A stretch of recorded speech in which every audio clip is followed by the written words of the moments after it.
India under 19 அணி Afghanistan under 19 அணியை எதிர்த்து 2026 உலகக்கோப்பை அரையிறுதியில் 311 ரன்கள் என்ற பெரிய இலக்கை சாதனை முறையில் அடித்து வெற்றி பெற்று இறுதிப் போட்டிக்கு முன்னேறியது.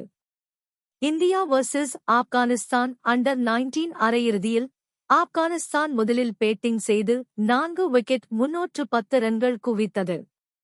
இந்தியா ஆரோன் ஜார்ஜ் 115 ரன்கள் மற்றும் வைபவ் சூரியவன்ஷி 68 ரன்கள் ஆகியோரின் அதிரடி ஆட்டத்தால் 9.5 ஓவர்கள் மீதமிருக்கும் போதே இலக்கை எளிதாக அடைந்தது. ஆயுஷ் மஹாத்ரே அரைசதம் அடித்து அணிக்கு வலுவான ஆதரவு அளித்தார். இந்த வெற்றி அண்டர் 19 உலகக்கோப்பை வரலாற்றில் மிகப்பெரிய சாகசமான ரன் சேஸ் ஆகும். இதன் மூலம் இந்தியா தனது 6வது தொடர்ச்சியான இறுதிப் போட்டிக்கு முன்னேறி இங்கிலாந்தை எதிர்கொள்ள உள்ளது.